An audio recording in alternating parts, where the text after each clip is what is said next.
Well, hello and welcome to the Edgewood 4G podcast. My name is Kyle Parks. I'm the discipleship pastor here. And here at Edgewood, we gather, grow, give, and go with the gospel to our neighbors and the nations. And today, we are privileged to have David and Jacie Beebe with us. And man, we're just so excited to hear y'all's story and what God has done in your life. And this weekend, we have the Holy Sexuality Conference that we are going to be talking about a little bit today on the podcast. Christopher Yuan is going to be here, and we're just thrilled about it. But I think this story will be really good for us to hear before the conference this weekend. And so before we get into all the details of y'all's story, just share a little bit about yourselves, your marriage, your family, your work, and how long have you been at Edgewood? Absolutely. So thank you for having us, Kyle.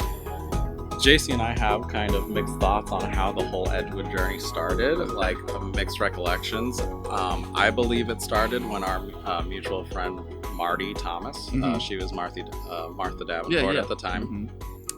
I had thought she invited us to CR. Jacie thought she invited us to church. So we really can't remember which came first, right? A chicken and the egg kind of experience. But we were in the middle of looking for a church. Okay. And we had just come from a church that was very progressive in its teaching and really shared a lot of the health wealth gospel. Yeah. And so we really wanted a biblically sound church. Yeah. So we visited a church out in East Moline called Wildwood a couple times. And then we visited here. And there were some kind of hurts, hang-ups, and habits in my life, as well as Jacie's life, that we kind of wanted to work on. Yeah. And so when we attended Celebrate Recovery, it just made sense to be in the same church where we were getting recovery in. Love it. Christ-centered recovery, and That's is. Great. So how long ago was that? That started around March. About a year and a half, give or take. Yeah. Oh, okay. Of last year. Okay. Yep. Gotcha. And became members this March. Yeah. Officially. Okay. Yeah. All right, Jacie, tell us a little bit about your family.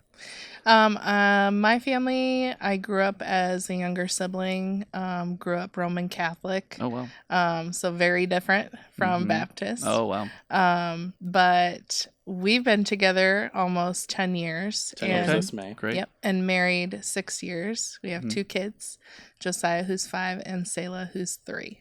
Awesome. Yeah. Love it. All right. Thanks for sharing that.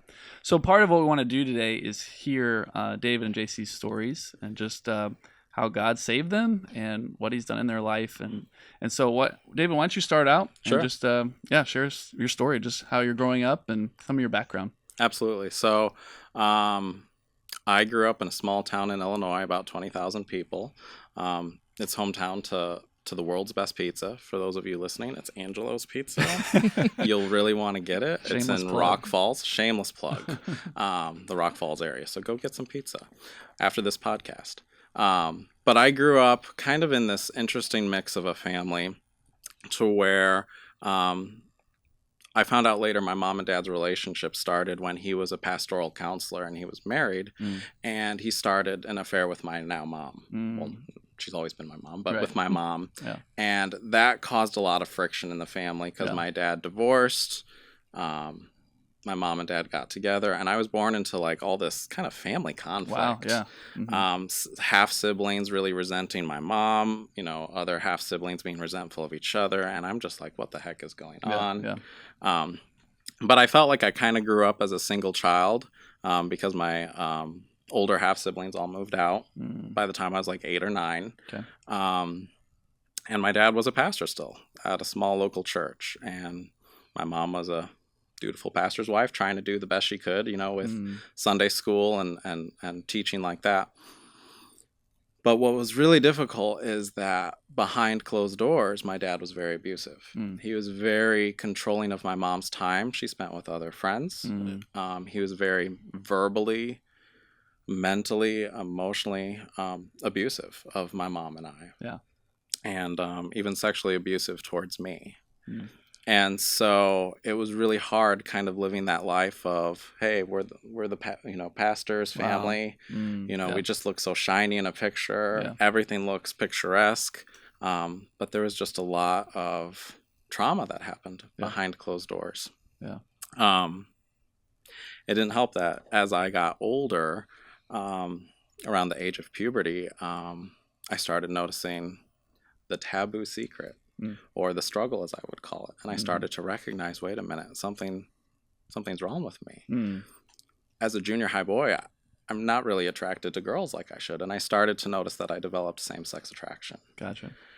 And that was just a place of feeling very stuck and not knowing what to do. I had no idea how my parents would react to it. It was just a very stuck place to feel in as a boy, because if I already felt rejected by my dad, if my mom's wasn't really fully there due to her mental health issues, who was a safe person I could go to with this? And growing up in the home of faith, I heard a lot on the radio, Moody Radio, and it was like during the early 2000s, and you'd hear conversation on the war and marriage. And so there was a lot of the time where I felt like an enemy in my own home, because I have this same-sex attraction. I thought, oh my gosh, I'm a part of this culture war. Like I'm this other that's being described about in Moody Radio. To this day, I love Moody Radio, but as a kid, I just felt very like there was an invisible target on the back of myself. I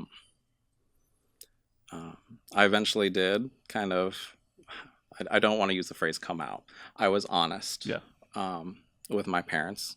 Mixed reactions were interesting. Dad was more affirming, which was odd because he was born in 1938.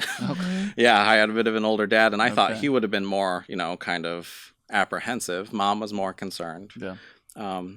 And she was well-meaning, but she sent me to some ministries in the area who kind of, I guess, specialized in spiritual warfare.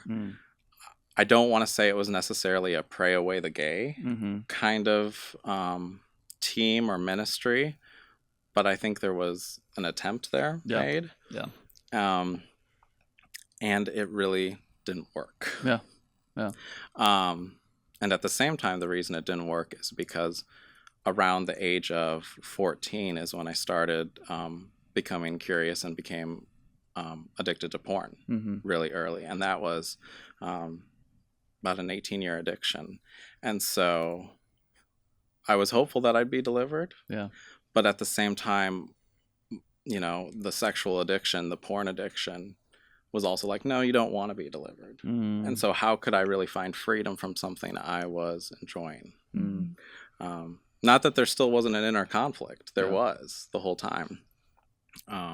Shame, fear, feelings of loneliness and feelings of rejection just were constantly bombarding through my head. As a high school boy, you want to find your place. And like my thoughts and fears were like, well, what if I came out? What if my closest friends in high school found out that I had same-sex attraction? Would they be repelled from me? Would they want to stay back? Would they be nervous of getting close to me as a friend? And so just a lot of fear, loneliness, fear of rejection, on top of all the baggage with my parents. And so it was really difficult. It was really difficult. I can imagine dealing with all of that from the family you did, but then at a time when as a kid you just don't know how to talk to people. You don't know how to have this conversation, how to get the help you need. So many questions, right? Running through your head. And I was like, how do I figure this out? How do I live with this? I tried to date.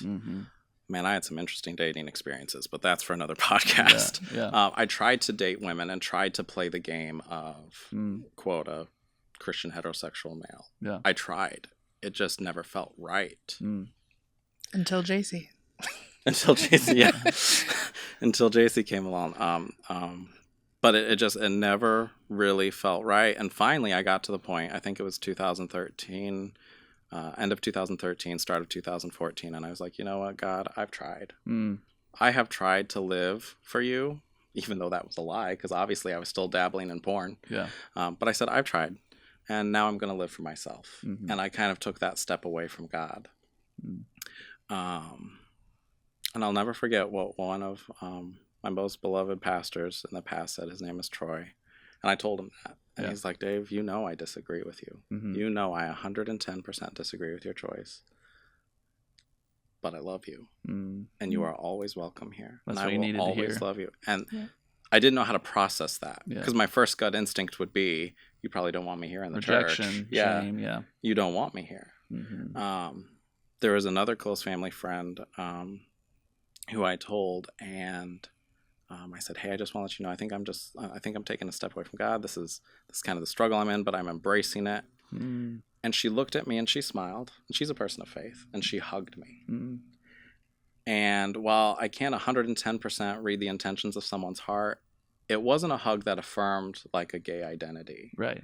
It was a hug that said, wow, you just did something really brave by being really real about this. And I love you. Mm. Mm-hmm. And I think... And that's what you needed. Yeah, and those were jarring moments, because when I thought I would find rejection from people of faith, when I thought I would find rejection from Christians, there were some core Christians in my life who hugged me, who loved me, who would still listen to me. Yeah. And that was really life-changing. And so around the age of 23, I thought, you know what, I'll try dating a man. I thought, why not? Let's just give it a try. Scared as heck, as you could imagine, because if I was out on a date and people saw me, hey, it's the pastor's kid. Hey, it's wow. David, who's word. a Christian, and like, what are you out here on a date with a guy? Yeah. I really wasn't fully committed yet, because this was scary. This was new. I was like, oh my gosh, where's this going to lead? Yeah. I voiced to this person like my hesitancy and my reservations, but I think he thought, oh, it's just a matter of time before you embrace who you really are. Right. And there came a point when him and I were hanging out, and he gave me a hug. And I thought that all those wounds from childhood, all those wounds from my dad not really loving me, from people in the past rejecting me, from people trying to pray the gay away and it not working, I thought all those broken places could be healed in the love and affection of a man.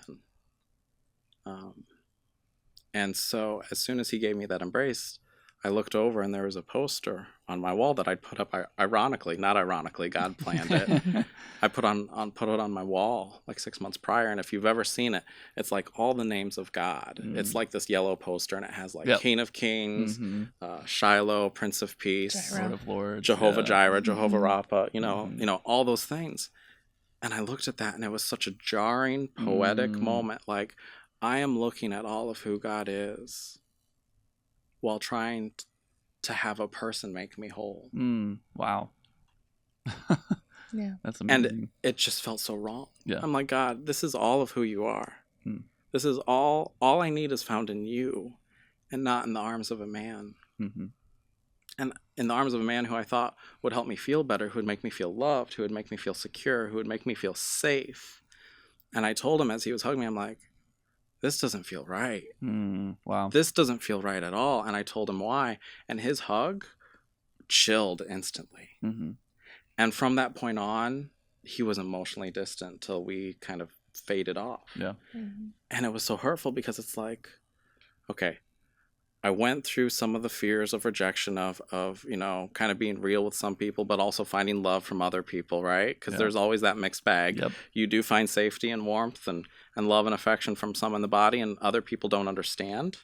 And they're not so loving when you're real with the struggle. And so I found aspects of rejection and Christian culture as a whole, and American culture that says you are wrong. You have the scarlet letter G against you. The scarlet letter G. And you are a leper. You are the untouchable because you have same-sex attractions. That's what I felt like growing up in America and conservative culture America, that I was untouchable, unlovable, unhuggable. And I thank God there are people who loved me and hugged me who are of faith, because if it wasn't for that, I think I'd be in a different place. And I think it's so good that you're sharing that, because there are ways to help people who are struggling, and there are ways that don't work. There are ways that, you know, push people away. And I think the church in the past really didn't do the best job with that. And so I think it's important to have these conversations, have this conference that we're talking about this weekend, we need to know how to love people, but point them to truth, Right. and shower them with grace and Yeah. love that comes from God. So And that's one thing Jacie and I constantly discuss. It's like we wrestle with this. How can we love without compromising truth? And how can we share truth without compromising love? Yeah. That is the biggest question we search God for. And, we thank God for, little plug to Christopher Yuan. We finished his book, Holy Sexuality. Wow. And there's a lot of good information on there on how to share love, how to share truth without compromising either one. Yeah. David, we want to hear the rest of your story, but let's get into Jacie's. And Jacie, share some of your background and what was it like for you and kind of your journey as well. And then we'll kind of see how, God worked in your lives, both as individuals and then when you came together. Yeah. So as I shared, I grew up Roman Catholic, and we did things in church. We weren't super involved. I ministered with my mom and my sister at 7:45 a.m. Mass. Went to church Sunday. We dressed our best. And then it was like we'd come home and we'd kind of forget about all of that. We'd forget about what we heard, what we sang about. And we had a lot of secrets in the family. Family grew up very private, wanting to maintain a certain image for the community. My parents have their own business, so it was very important that didn't bleed into that area. I figured out that I had same-sex attraction, and it became just another family secret. I came out to my mom. I will say I was not expecting the reaction I got from my mom. She was saddened, but she just affirmed her love for me. But she did ask me not to tell anyone else. Wow. Yeah. And then it just became that dirty little secret no one knew. So I grew up, of course, rebelling and doing things to get attention in other ways. Just felt really lost, especially in my relationship with God, because I went to church, but that doesn't mean I really had a relationship with him. I didn't know that personal relationship. In the Catholic faith, you have to go through a priest for confession. So it was like, if I can't even talk to him or confess to him, how am I going to have that relationship with him? So broken relationship growing up with the family just in general. That kind of led into choices leading up in college. I was supposed to be married to a woman. That fell through, thankfully. I remember driving home one night and I could audibly hear God's voice tell me, this is not what I have planned for you. And it was just once, but I heard it. And the next day I broke things off and I decided that, okay, I don't know what this is going to look like. Because again, with David not really feeling like he had the connection with women, I had the same, not feeling like I connected with guys, or the guys that I would date. I was like, no, I don't think so. So I wasn't sure what my life was going to look like. So I kind of already had this idea in my mind. Maybe I'll just stay single and live on my own and be the crazy dog lady. But then we started going to the same college, and I'm sure we passed each other but didn't know each other. And we were both in this online science class that I had failed the first time. So I needed to retake. For those of you watching, beautiful women like nerdy guys for the answers in homework. That's only partially true. I think it's fully true, because to this day I did all the study guides while you just... The teacher said they were optional, but it's fine. It's fine. But who got the better grade? It was you. Yeah. Oh my. But I had to retake it. He ended up needing to take it because he changed his... my degree plan. His degree plan. Okay. So it was both like very God planned, God ordained. It was God appointed, yeah. And I reached out to him on the class roster because I didn't want to do the labs by myself. And we had talked before, but nothing ever really happened. Yeah. So we got together for studying, and he told me, that he had feelings for me. I friend zoned him more than once. Yep. And I was like, no, God, this is not what you have planned. Friend zone hurts, planned. guys, doesn't it? It really does. No, God, he's not the one for me.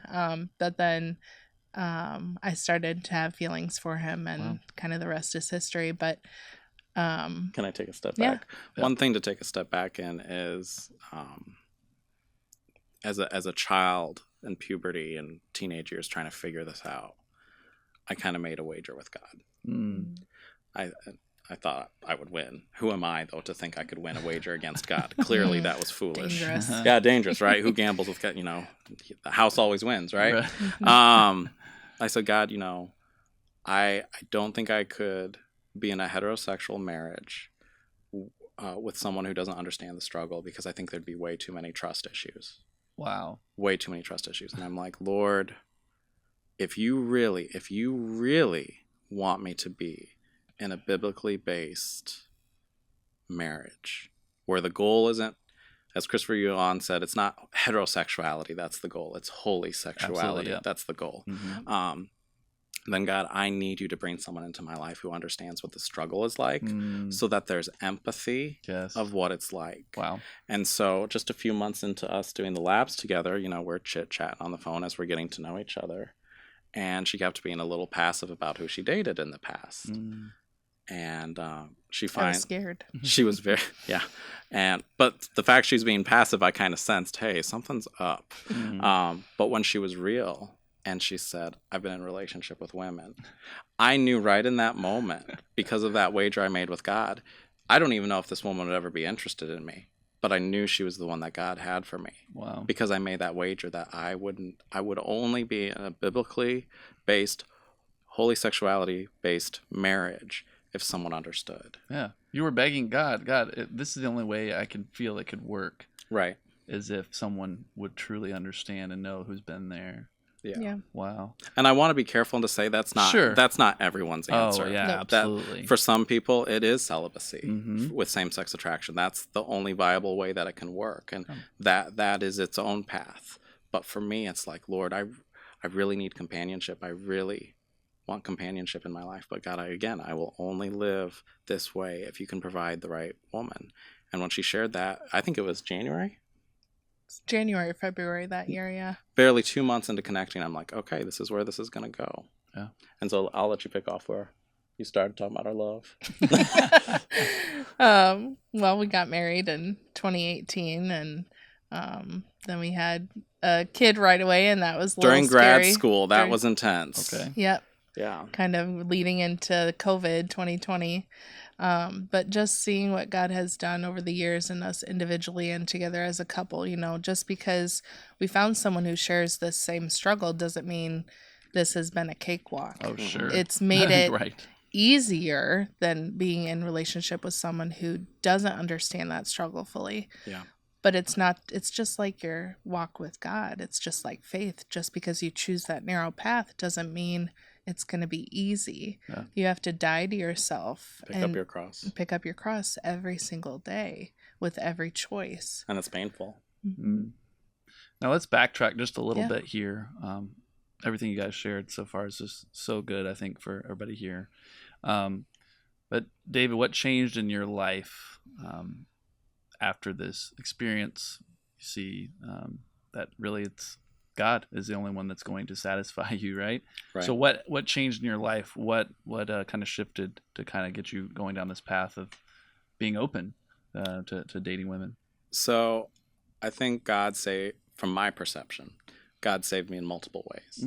The first way is in his sovereignty, he allowed me when I was a young boy to have, it's a big medical word, prepare yourself, acute decimated encephalitic myelitis. Okay. I contracted it via mosquito, and it fried the myelin sheath in my brain. I had a lot of learning disorders when I was a young child. And so we needed a certain kind of therapy that we just could not find in my hometown of Sterling Rock Falls. But it was up here in the Quad Cities. Gotcha. And so by God's grace, part of that step is he brought me here in 2003. Otherwise, I would not be here. Otherwise, I would not have crossed paths with Jacie. Never met. With God, all things are possible, but what would be the chances of me staying in a small town and running into her? Yeah. The next time God saved me is when he allowed me to experience the rejection from someone in the LGBTQ community. Because I felt that rejection, it made me really not hunger for being a part of that community anymore. But I think the most recent time he broke me is that last fall, by God's grace, was the last time I looked at porn. And the last time I confessed to Jacie that I used porn, she was very real and saying, you got to choose. You got to choose. And I started to recognize that my sinful choices of wanting a biblically based marriage while having my sin too, I could not have both. It's like the Bible says, you can't serve two masters. Yeah. And so I started to notice that my wife's heart and my kids' hearts could slip through my hands if I kept on sinning while trying to live this ideal life that God had blessed me with. And for many years, I asked him to break my heart. But October 9th or 10th of 2023 is when I finally felt a breaking over my sin. And what's so interesting is that for the longest time, I thought that was the sin that I needed to be delivered from. But if you look underneath at the surface, it's the sin of selfishness. Yeah. It's the sin of self. It's the sin of pride. Yeah. I was so tunnel visioned thinking that the biggest deliverance and salvation I needed was from my same-sex desires, from my porn addiction, but I needed saving from me. Yeah. And it was then that God birthed a true repentance, and he used, and is still using, for example, Celebrate Recovery to help me work through those things and no longer self-medicate, work through the things I've leaned on to make me feel better, even though those sinful feel better feelings led me more into bondage. And I grew up in a Christian home, and one of the things I've talked to Jacie about is like, it's so interesting hearing conversion stories of those who didn't grow up in a Christian home because it's so distinctly different. When someone asks, well, when did you get saved? What was your faith walk like? And it's like, if you always grew up in the church, you really don't know any different. And it's really hard to pinpoint when God changed your life. But I have to say that God changed my life last fall. It's so ironic that it's coming up on the weekend a year of freedom from pornography addiction. It's grieving also a little bit, I will say, that it took so many years for my heart to be broken. But I have to remember that, God can redeem what the locust has devoured. Wow. Yep. And I have to remind myself that I could get caught up in the shoulds of, I should have allowed God to break my heart sooner. I should have repented sooner. I should have done that. But if I get so fixated on looking at what's behind me, I can't see what God's doing right now. Yeah. Even Paul said, forgetting what is behind, I press on. Right. And so it's my goal to process that grief, but also not to stay in that grief. Yeah. And David, that takes a lot of courage to say that, to share that with other people, with your recovery group, and then also on a podcast where many people are listening. And I hope what you doing that does, it helps people to know and understand, I don't have to hide. I don't have to live in shame. I can share this with at least one other person. I can get help.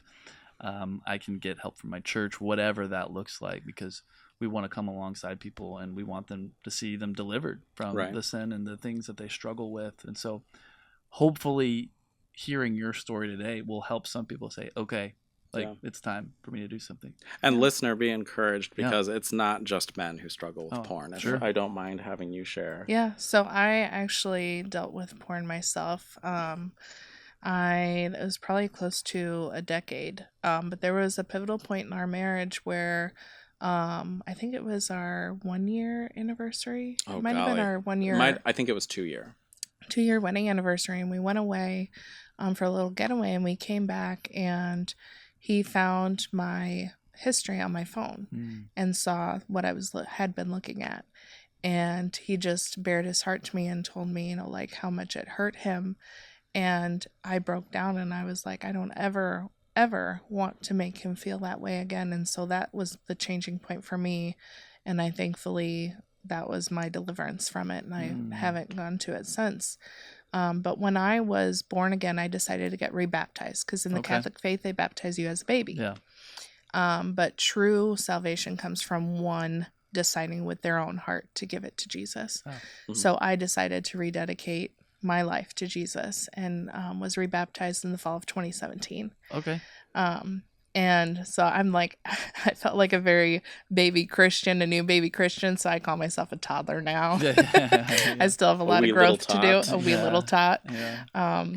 But I'm very thankful that God encouraged that part of my heart, because when getting rebaptized, that was no small decision coming Sure. from Catholic background. Oh yeah, I know people struggle with that, just wondering what are their parents going to think. Yes. That is hard. It was very hard for my parents to accept, more so my mom. Just because I think as a mom you're very nurturing and you take care of the kids most of the time. Naturally territorial. Yes. So she felt I was kind of undoing what she had done by getting me baptized as a baby. But thankfully the Lord led them to be there for when I was rebaptized. So that was very special to me. Yeah. That's so good.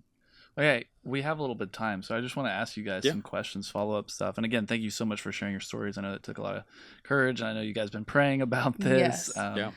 Because, it's not easy, right? Yeah. But since you guys have dealt with this, you've had these struggles, how has God used that in your life to have compassion on others, wherever that is, in your workplace environment, at church, with family members, whatever? How has God used that in your life to share, the good news of Jesus with others? Yeah. I think one way it has helped me show compassion, even if I'm not directly sharing the gospel, is showing compassion if I ever have a client who is from the LGBTQ community.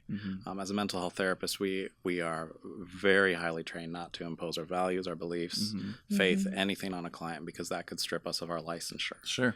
And lead to numerous lawsuits. But I had a client say, I didn't know if you'd accept me. And that's a very catching moment, because it's like, it comes back to that thing of, you don't want to sacrifice truth. You don't want to sacrifice love. So what can a mental health counselor say to someone in that community who's hurting and fearful of rejection from a counselor? Yeah.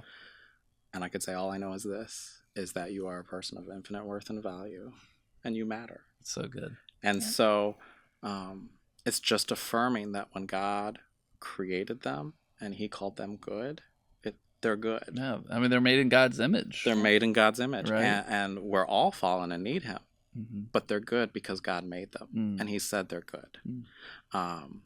So that's one way in my workplace.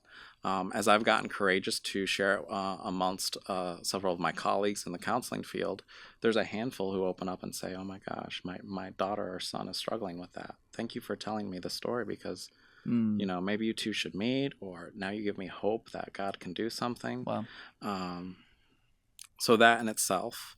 And I'd say lastly, if there were to be anyone, in our immediate or extended family who is real, or even our family and friends, we're not going to other them. We're not going to make them feel like there's a scarlet letter G or L or whatever on them, and just love them. There's a couple of friends that are still very dear to our hearts, and they are in that community. And one time she said, I just don't know how you would hang with me, because I'm a heathen. I'm a heathen. I still don't get why,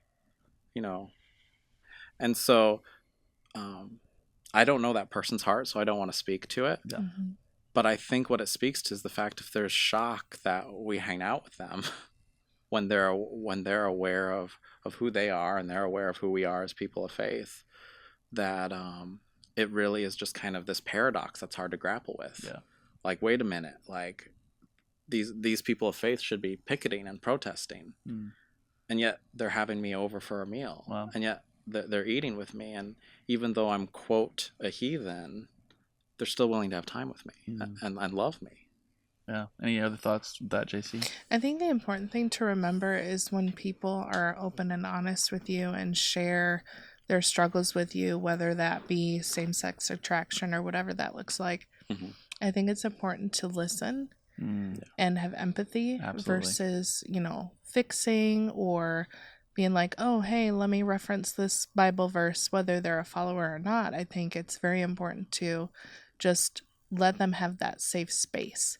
Then if you have that another opportunity to share the gospel with them, to build on that. Because I do think that you have to have some type of a relationship with that person in order for them to accept and really hear that, versus take offense to it. Yeah. Granted, we can only control what we say and do. We cannot control how someone accepts something. Yeah.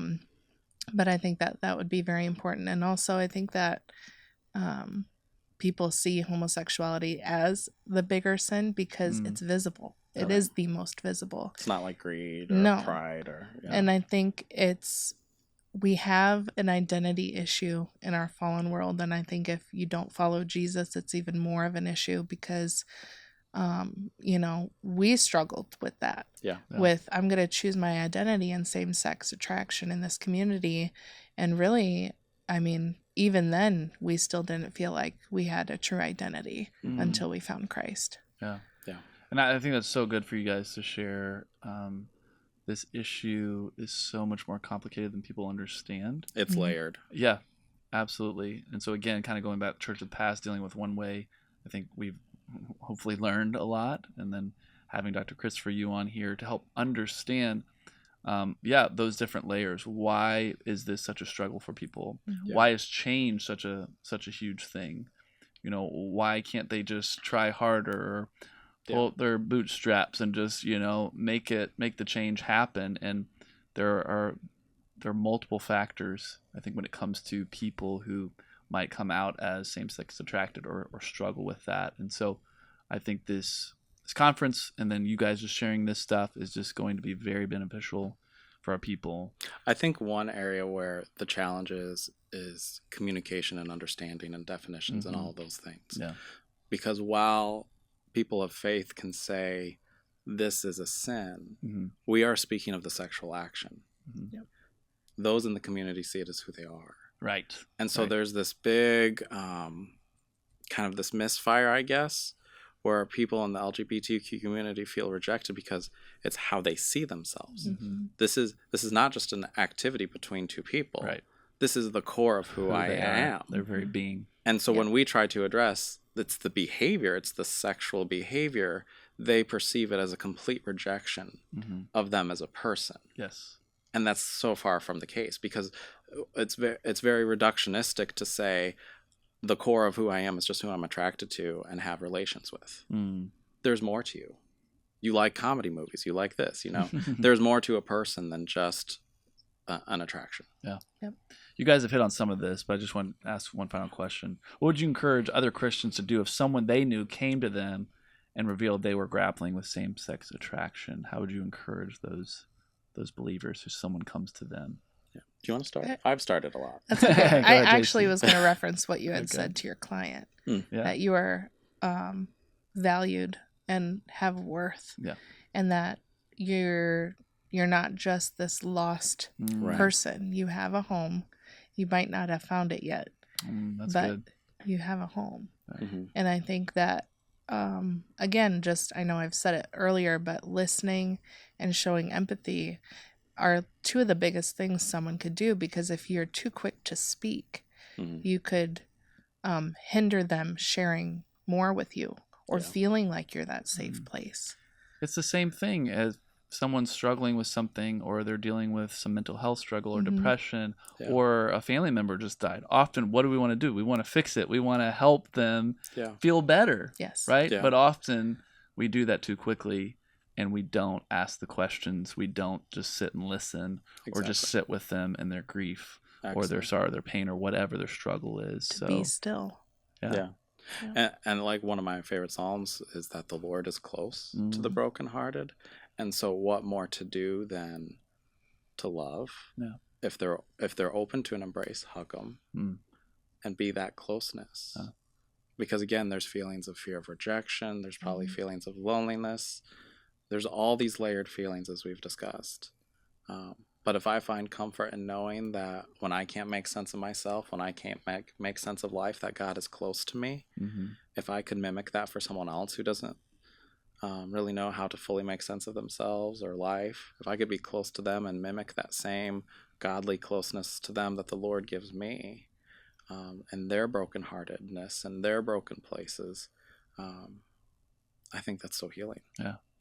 Wow. Thank you guys so much for sharing. And I know you guys are going to be at the conference this weekend, I believe. We are, indeed. And so people are seeing you on here. So is it okay if people come up and talk to you and ask you guys questions? I think that would just be wonderful because Dr. Yuan and his mom will be there. People have been bombarding them. But if they see you guys, be like, hey, we saw you on Come this on podcast. over. So I have some questions to ask. Absolutely. I think that would be wonderful. So, and I think one thing to make known is that we would love to have any of you talk to us if you have your own experience, if you have someone that's struggling yourself.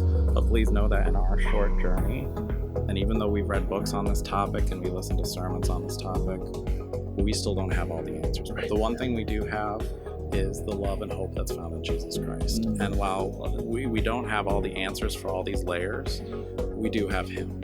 And if we can just share his love with you and the hope that's found in him, that is a very good starting point, even if we don't have all the answers to any of your questions. Yeah, I think it's so good. I think it's a great note to end on, the hope that we have in Jesus. Every single one of us, we all have to be saved from something. And that's ourselves, really. Right. Whatever that struggle is, whatever that sin is. Just want to thank you guys, David and Jacie, for coming on today, sharing your story. And I think this will really help people and just begin asking the right questions, but then also how to treat people, how to talk to them, how to help them through those struggles. And so, thanks so much for tuning in, everyone, on the Edgewood 4G podcast. If you do us a favor, share this with other people. If you're listening on the audio, you can share that, but then the video on Facebook and YouTube, you can hit that share button and just get this out there to more people. We want more people to hear this message and just know about the hope we have in Jesus, no matter what they're going through or struggling with. So thank you so much for tuning in today, and we will see you next time.